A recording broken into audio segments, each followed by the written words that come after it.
Greetings and welcome back to room 303 in our chats with Emily. As we are calling our readings through the poems of Emily Dickinson, we're using the Johnson edition. We now are in poem 578, The Body Grows Without.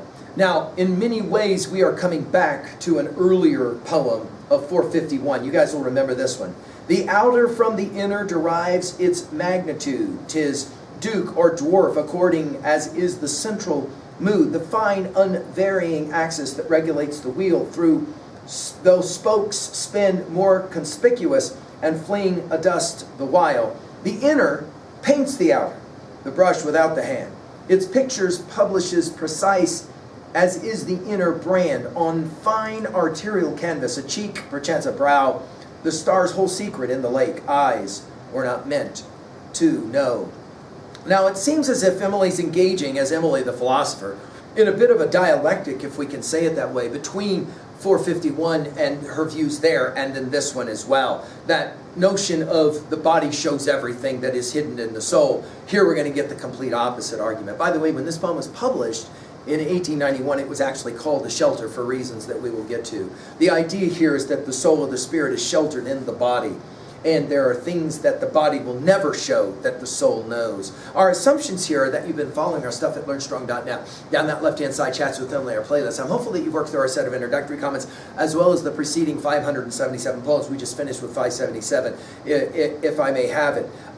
Now, again, this debate of body to soul is called often the mind-body problem that was introduced by Plato and, of course, brought to fruition with Descartes. Emily, the philosopher, loves to play these games. Notice how she does it in these 8 balanced lines. Pay attention, by the way, to the trinities of this poem.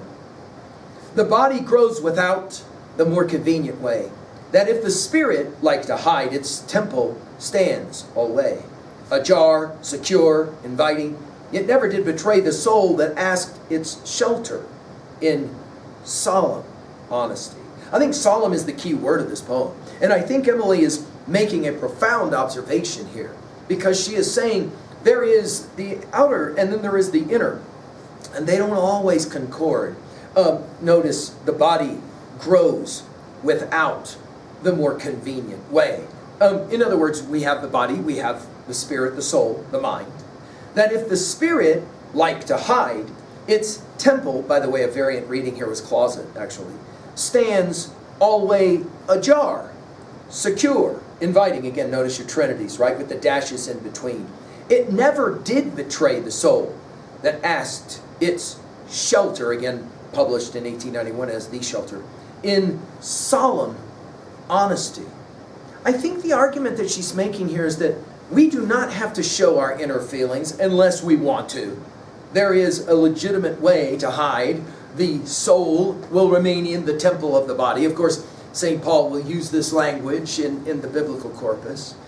At 2b, I love her trinities here. I love the use of the dash as well. Ajar, dash, secure, dash, inviting. And then look at the last 3 lines. There are 3 words there. 3a, I think, go back and look at our study of 451. I think in many ways, Emily's making the opposite argument that she made in 451. Emily, always looking at multiple sides of an argument or a perspective. I can't help but read this and think, though, about the Stoic philosophers Marcus Aurelius and Epictetus. Of course, Aurelius in Meditations. We've given lectures, by the way, at LearnStrong.net on these thinkers.